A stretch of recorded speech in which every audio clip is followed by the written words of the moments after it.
பழ ஜூஸ் கடை வச்சா ஓடுமா அப்படின்னு பார்ப்போம்.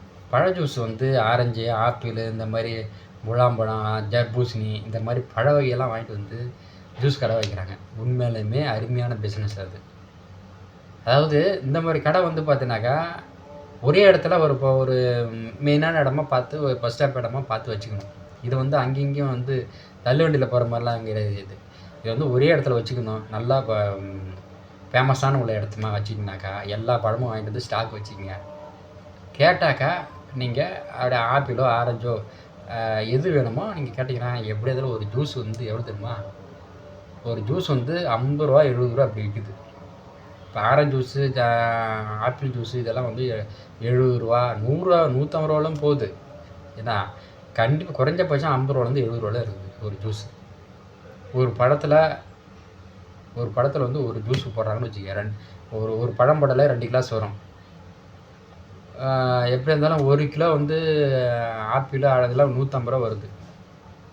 1 கிலோ பழம் 4-5 ஆப்பிள் வரும், ஒரு 4-5 ஆரஞ்சு வரும். ஒரு ஆரஞ்சே உனக்கு நீ 50 ரூபாலேருந்து 70 ரூபாவில் நீ சேல்ஸ் பண்ணுற. அப்போ உனக்கு 4-5 பழம்னா 4 28 ஆச்சா? 150 ரூபா போனால் டபுள் பாதி உங்களுக்கு லாபம் கிடைக்கும். அதனால் பாருங்கள், கரும்புங்கிறேன் இது பழ ஜூஸ் கடை நீங்கள் போட்டிங்கனாக்கா உண்மையிலுமே நல்ல ஒரு வியாபாரம். 6 மாதம் நீங்கள் சூப்பரான வியாபாரம் அது. என்ன மற்ற இதை விட இதுக்கு பழ ஜூஸ் கடை வந்து, ஏன்னா நானே வந்து அது மாதிரி போயிட்டு கடையில் வந்து எனக்கு நான் ஆரஞ்சு பழம் ஜூஸை குடிக்கணுன்னு 70 ரூபா சொல்கிறான். இன்னொரு இடத்துல போய் கேட்குறேன் 150 ரூபா சொல்கிறான், 100 ரூபா சொல்கிறான். இடத்துக்கு பார்த்து சரியா? நீங்கள் வந்து குறைஞ்சபட்சம் 50 ரூபான்னு 70 ரூபா போடுங்க. உங்களுக்கு பழம் வாங்கிட்டு வந்து எல்லாமே வந்து பார்த்தீங்கன்னா பாதி செலவு போனாலும் பாதி உங்களுக்கு கிடைக்குது. இப்போ 70 ரூபா நீங்கள் வைக்கணும்னு வச்சுக்க, இப்போ 4-28, 1 கிலோ ஆப்பிள் வந்து பார்த்தீங்கன்னா 4 பழம் கொடுப்பான். அப்போ 4 பழமும் 4-28 250 ரூபா நீங்கள் எடுக்கலாம். ஒரு ஆப்பிள் 1 கிலோ வந்து பார்த்தீங்கன்னா 120 ரூபா 150 ரூபாக்குள்ளே தான் இருக்கும். அப்போ பாதி லாபம் கிடைக்குதா? அதனால் பாருங்கள், இந்த பழ ஜூஸ் கடை போடுங்க. கண்டிப்பாக நீங்கள் ஒரு நாளைக்கு எப்படி இருந்தாலும் ஒரு ஃபேமஸான இடத்துல ஒரு பஸ் ஸ்டாப்லேயே நீங்கள் போட்டிங்கன்னு வச்சுக்க, 50 பேர் ஒரு நாளைக்கு வருவான். இப்போ 35,000 ரூபா ஈஸியாக அடிச்சுட்டு போயிட்டே இருக்கலாம். நீங்கள் என்ன 3000-4000 ரூபா ஈஸியாக நீங்கள் மட்டும் சேல்ஸ் பண்ணிவிட்டு லாபம் எடுத்துக்கிட்டு போயிட்டே இருக்கலாம் வீட்டுக்கு. என்ன ஒன்று அதில் 4000 ரூபா இருக்குதுன்னு வச்சுக்க, ஒரு 1000 ரூபா 1500 தான் நமக்கு செலவே வரும்.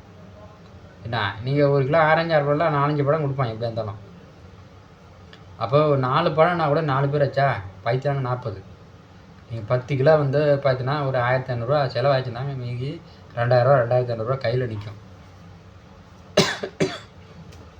என்ன அதனால் ஒரு நாளைக்கு கண்டிப்பாக நான் சொல்கிறதுக்கு கம்மியாக சொல்கிறேன். நான் கூட்டம் அதிகமாக இருந்துச்சு. நான் டவுனுக்கு போயிட்டு வரும்போது பார்த்தீங்கன்னாக்கா ஜூஸ் கடையில் ஒரு மணி நேரத்தில் பார்த்தீங்கன்னாக்கா கிட்ட ஒரு 10-20 பேர் வந்து குடிக்கிறாங்க ஆளுங்க அந்த 1 மணி நேரத்தில். அதுக்கப்புறம் பார்த்தோன்னா எப்படி இருந்தாலும் ஒரு 6-7 மணி நேரத்தில் 20 பேர்னாலும் 200 பேர் இப்போ வந்து எப்படி இருந்தாலும் குடிக்கிறது வாய்ப்பு இருக்குது. நல்லா ஃபேமஸாக நடக்குது. எத்தனை பேர் ரோட்டில் போகிறவங்க இருக்கிறான், என்ன எத்தனை பேர் ஜூஸு கட்டி எடுத்துகிட்டு போகிறவங்களாம் இருக்கிறாங்க. ஏன்னா அதனால் இதெல்லாம் பாருங்கள். இந்த ஜூஸ் கடை உண்மையிலுமே அருமையான பழ ஜூஸ் கடை வந்து நல்ல வருமானம் இது. சரியா? ஒரு ஜூஸ் வந்து 50 ரூபாலேருந்து 70 ரூபாவில் நீங்கள் எடுக்கலாம் கண்டிப்பாக. அதனால் ஜூஸ் கடை போடுங்க, லாபத்தை அள்ளுங்க. சரியா? வெயில் சீசத்தில் 6 மாதத்தில் நீங்கள் கண்டிப்பாக 3-4 லட்ச ரூபா ஈஸியாக எடுத்துடலாம் பழ ஜூஸ் கடையில். என்ன அதனால் நீங்கள் இப்போ ஒரு ஜூஸ் கடையில் போய்ட்டு ஒரு எப்படி செய்யணுன்னா, ஒரு ஜூஸ் கடையில் போய்ட்டு ஒரு மாதம் வேலை செய்யுங்க, கற்றுக்குங்க எப்படி செய்யணும் என்ன இதுன்ட்டு. அதுக்கப்புறம் நீங்கள் தனியாக வந்து செய்யுங்க. உண்மையிலுமே நல்ல லாபம் இது. சரியா? பிடிச்சிருந்தால் லைக் பண்ணுங்கள், ஷேர் பண்ணுங்கள். எல்லோரும் பழ ஜூஸ் கடைங்க இன்றைக்கே ஆரம்பிங்க. சரியா? மீண்டும் அடுத்த நாள் பார்ப்போம்.